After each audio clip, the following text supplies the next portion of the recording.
الحمد للہ رب العالمین والعاقبۃ للمتقین والصلاۃ والسلام علی خاتم النبیین۔ سورہ طٰہٰ ہجرت حبشہ سے پہلے 590 میں نازل ہوئی، اور اس میں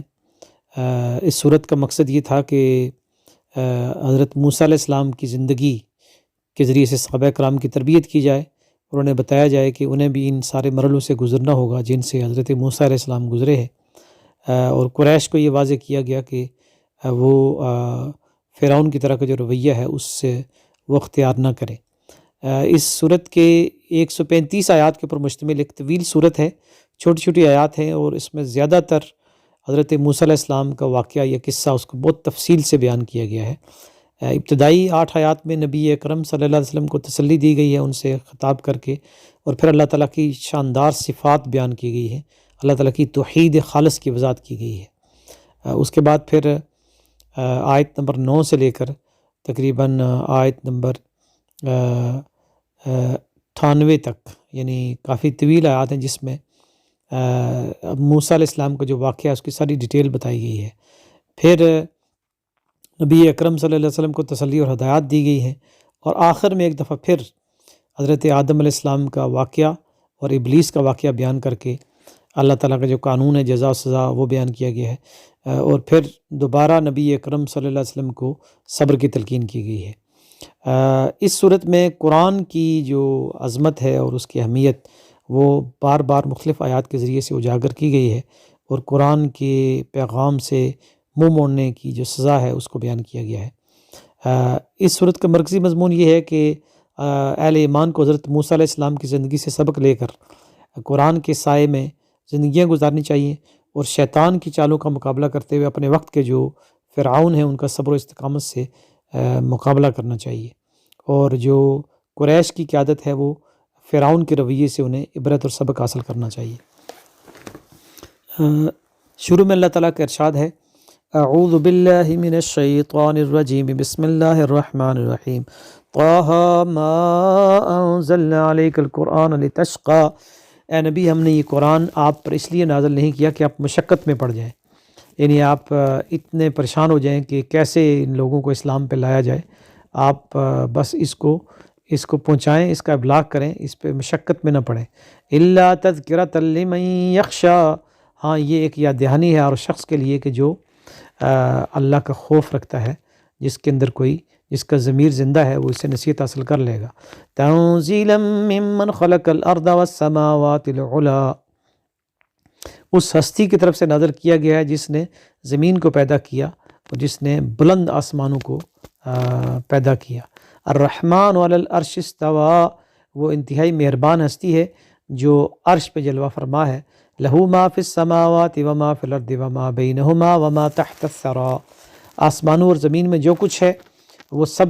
کا مالک وہی ہے، اور اس سے پرے بھی تحت الثری میں بھی جو کچھ ہے وہ بھی اللہ تعالیٰ ہی کے لیے ہے۔ وَإِن تَجْهَرْ بِالْقَوْلِ فَإِنَّهُ يَعْلَمُ السِّرَّ وَأَخْفَى، اگر آپ بلند آواز سے بات کریں یا خاموشی سے بات کریں، لیکن اللہ تعالیٰ کو ہر چیز کا علم ہے۔ اللہ لا الہ الا هو له الاسماء الحسنى، اللہ وہ ہے کہ اس کے سوا کوئی الہ اور معبود نہیں ہے، اور اسی کے لیے بہترین نام ہے۔ سورت کی آیات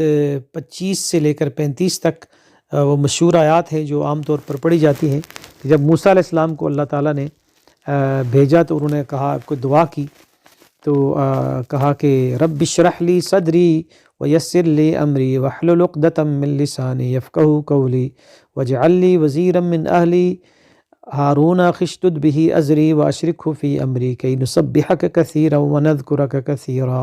انک کنت بنا بصیرا۔ اے اللہ، میرا سینہ کھول دے، میرے کام کو میرے لیے آسان کر دے، میری زبان کی گرہ کھول دے تاکہ لوگ میری بات اچھی طرح سمجھ سکیں، اور میرے گھر والوں میں سے میرا ایک وزیر مددگار مقرر کر دے، میرے بھائی ہارون کو، اور اس کے ذریعے سے میری کمر کو مضبوط کر، اور اس کو میرے معاملے یعنی میرے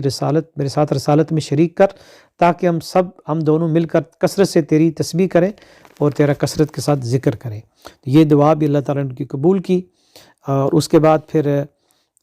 تفصیل کے ساتھ موسیٰ علیہ السلام کی جو زندگی کے جو واقعات ہیں ان کو ڈیٹیل کے ساتھ بیان کیا گیا ہے کیسے ان کو دریا میں ڈالا گیا، اس کے بعد پھر فرعون کے ساتھ جو ڈیبیٹ اور مجادلہ ہوا اس کی ڈیٹیل دی گئی ہے، اور پھر یہ بتایا گیا ہے کہ جادوگروں کو اکٹھا کیا گیا اور موسیٰ علیہ السلام کا مقابلہ کرنے کے لیے جو ان کا عید کا دن تھا اس دن جو شروع میں اب دیکھیں گے جو جادوگر تھے، عام طور پہ یہ سمجھا جاتا ہے کہ وہ کوئی ایسے جیسے ہمارے ہاں وہ ڈگڈگی بجا کے کچھ مداری حضرات ہوتے ہیں ایسے جادوگر، تو وہ جادوگر اس طرح کے نہیں تھے۔ اس زمانے میں جادو اصل میں سب سے اعلیٰ قسم کی ایجوکیشن ہوتی تھی، جو ہائیلی پی ایچ ڈی اور ماسٹر ڈگری اور جو سائنٹسٹ ٹائپ لوگ تھے اس زمانے کے لحاظ سے وہ جادوگر ہوتے تھے، تو بہت ہی ہائیلی ایجوکیٹڈ لوگ تھے وہ، اور بڑے باعزت لوگ تھے معاشرے کے وہ، کیونکہ اس زمانے میں یہی سب سے بڑا نالج تھا۔ تو وہ شروع میں جب ان کا مقابلے سے پہلے وہ موسیٰ علیہ السلام سے جو بات کر رہے ہیں تو وہ ڈیفرنٹ ہے، اور جب وہ ایمان لے آئے بعد میں تو پھر ان کا بالکل سٹائل اور بات کرنے کا انداز بالکل مختلف ہے۔ تو یہاں ہم دیکھیں گے آیات نمبر 61-62 میں موسیٰ علیہ السلام نے ان کو کہا کہ تم اللہ پہ جھوٹ نہ گڑو، اور تمہیں پتہ ہی ہے کہ یہ جو میں لے کر آیا ہوں یہ جادو نہیں ہے۔ تو انہوں نے اس وقت جو گفتگو کی ہے آیت نمبر 63 میں ہے، قالوا ان هذان لساحران يريدان ان يخرجاكم من ارضكم بسحرهما ويذهبا بطريقتكم المثلى۔ تو انہوں نے کہا کہ یہ دونوں جادوگر ہیں اور یہ چاہتے ہیں کہ تمہیں تمہاری زمین سے بے دخل کر دیں، اور تمہارا جو آئیڈیل طریقہ زندگی ہے، جو تمہارا شاندار وے آف لائف ہے، مثالی طریقہ زندگی جو بڑا سویلائزڈ ہے، اس کو یہ ختم کرنا چاہتے ہیں۔ یہ جیسے آج کل ٹی وی اینکرز اور ہمارے بڑے جو پولیٹیکل لیڈرز اور اسی طرح ہمارے جو بڑے بڑے پی ایچ ڈی ڈاکٹرز اور تھنکرز وہ بات کرتے ہیں کہ اسلام ایک پرانا مذہب ہے اور یہ بالکل جو ہے نا وہ طالبان کا اسلام لانا چاہتے ہیں، اور یہ اس سے ہمارے جو انسانی حقوق ہے وہ متاثر ہو جائیں گے اور لوگوں پہ ظلم ہوگا۔ تو جو مثالی طریقہ زندگی ہے وہ مغربی تہذیب اور جو ان کا طریقہ ہے وہ بڑا ہمارے لیے آئیڈیل وے آف لائف ہے۔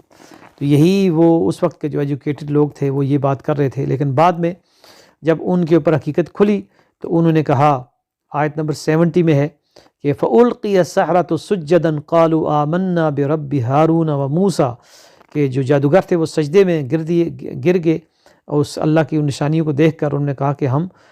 ہارون علیہ السلام اور موسیٰ علیہ السلام کے رب کے اوپر ایمان لے آئے۔ اور فرعون نے پھر ان کو دھمکی دی کہ ان کو قتل کر دے گا اور ان کو شدید سزا دے گا، لیکن انہوں نے کہا کہ ہم یہ سزا برداشت کرنے کے لیے تیار ہیں، لیکن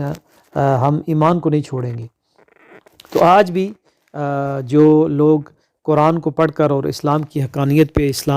پہ یقین لا کر اسلام قبول کر لیتے ہیں تو ان کے لیے بڑے بڑے چیلنجز ہوتے ہیں اپنے معاشروں میں، اور ان کے لیے زندگی تنگ کر دی جاتی ہے، اور یہ ہر دور میں اہل ایمان کے ساتھ یہ معاملہ رہا ہے۔ اس طرح پھر اس میں بہت ڈیٹیل سے آگے سامری کا قصہ بھی ہے، اور پھر آیت نمبر 99 اور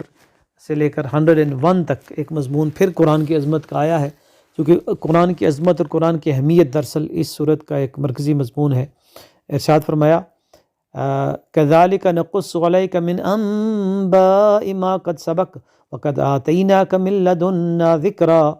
اور اسی طرح ہم اے نبی صلی اللہ علیہ وسلم آپ کے سامنے گزشتہ نبیوں کے قصے بیان کرتے ہیں،